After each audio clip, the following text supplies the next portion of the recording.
હવે ડ્રેનેજ સાફ કરવા માટે એઆઈ કામમાં લાગશે।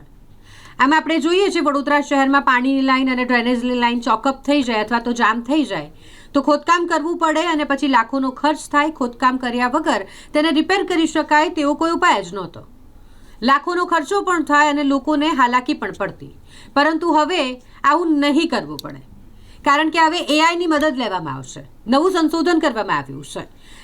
નગર સેવક અને સંશોધનકારનું આ એક મિશન, જ્યાં 5 લાખના ખર્ચે એક મશીન તૈયાર કરવામાં આવ્યું છે। આ મશીન કે જે પાઇપલાઇનની અંદર જશે અને ક્યાં ફોલ્ટ છે તે શોધી કાઢશે। સ્લજમાં બેક્ટેરિયા છોડી સાફ કરવાની પણ પદ્ધતિ છે। આજકાલ એઆઈનો જમાનો છે અને દરેક વસ્તુનો હલ લોકો એઆઈમાં શોધી રહ્યા છે। ત્યારે દેશની પ્રાથમિક સુવિધાઓમાં સૌથી વધુ સમસ્યા ઊભી કરતી હોય તો તે પાણી અને ડ્રેનેજની લાઈન જામ થવીને બાદમાં સમારકામ અને ખોદકામમાં થતો લાખોનો ખર્ચ અને વેડફાટો સમય છે। હવે આનો ઇલાજ કરવાનું મિશન વડોદરાના ભાજપના વોર્ડ 11ના નગરસેવક નરવેશસિંહ ચુડાસમા અને ઇનોવેટર મિથિલેશ પટેલે હાથમાં લીધું છે। બંને મળી એક એઆઈ ડિવાઇસ બનાવ્યું છે, જે લાઈન જામ થાય તેના બીજા છેડે જશે અને ત્યાં વિડીયોગ્રાફી કરશે અને ક્યાં સ્લજ એકઠો થયો છે તેનું લોકેશન શોધી નાખશે।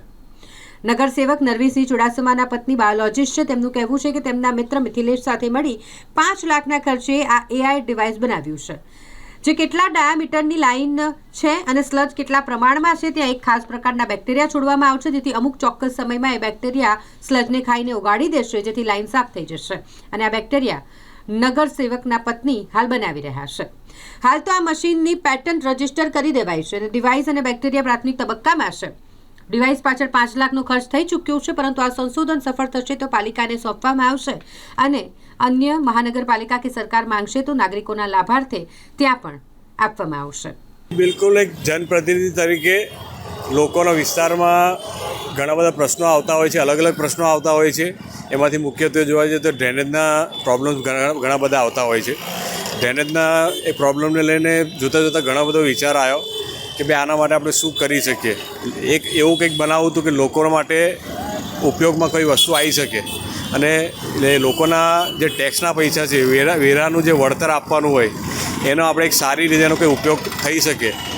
એ એક વિચારથી એક મારા મિત્ર છે મિથિલેશભાઈ કરીને, એમને એક ઇનોવેટર તરીકે મેં એમને સજેશન આપ્યું, વાત કરી કે ભાઈ આપણે એવું કોઈ મશીન ના બનાવી શકીએ કે ભાઈ ડ્રેનેજની ક્લિનિંગ માટે થઈને કંઈક ઉપયોગમાં આવે। મને જે મુશ્કેલીઓ પડતી હતી એમને જણાવી કે ભાઈ આવી મુશ્કેલીઓ પડે છે અને આપણે આ વસ્તુ કરવી જોઈએ। તો એના આધારે અમે એક ડિવાઇસ બનાવ્યું છે। એ ડિવાઇસમાં મુખ્યત્વે એઆઈ અને જીપીએસ સાથે કેમેરા લગાવવામાં આવ્યો છે। એ કેમેરા દ્વારા જે જનરલી આપણે જોવા જઈએ ડ્રેનેજના પ્રશ્ન માટે જે કામગીરી કરવાની આવતી હોય છે તો તેને સૌથી પહેલાં શું કરે, તો સળિયાથી એને ક્લીન કરવાનો પ્રયત્ન કરે, જેટિંગ મશીનથી પ્રેશર મારીને ટ્રાય કરે, એ પછી સુપરસક કરે અને છેલ્લામાં છેલ્લો પ્રયત્ન જ્યારે કરવામાં નિષ્ફળતા મળે તો એનો ઉપાય શું છે તો કે ભાઈ એને નવી લાઈન આપણે એના માટે નાખવી પડતી હોય છે। એનો ખર્ચ આપણે નગરપાલિકાએ કે મહાનગરપાલિકાએ કરવો પડતો હોય છે। તો એક વિચાર એવો આવ્યો કે ભાઈ એના કારણે આપણા સ્લજ જામી જાય છે, એને કંઈક સારી રીતે કંઈક ઉપયોગ કરીને એને કંઈક કેવી રીતના હટાવી શકાય।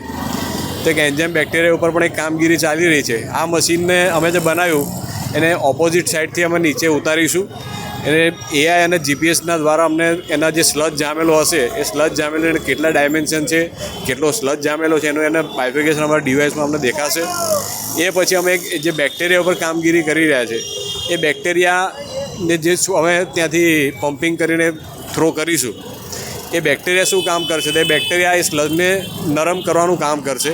એ નરમ કર્યા પછી કાં તો એ જાતે ઓગળી જશે, કાં તો એને પ્રેશર મારીશું એટલે આપોઆપ લાઈન ક્લીન થઈ જશે। એટલે જે ખોટો તો ના કે પણ જે ખર્ચો નગરપાલિકાએ પાઇપો બનાવવાનો કરવો પડે એ આપણે કોઈક સારી જગ્યાએનો વડોદરાના વિકાસ માટે વાપરી શકીશું, એવો એક હેતુથી અમે આ ડિવાઇસ બનાવ્યું। બાબુ, આ ડિવાઇસ આવનારા સમયમાં વડોદરા માટે કારગર સાબિત થશે?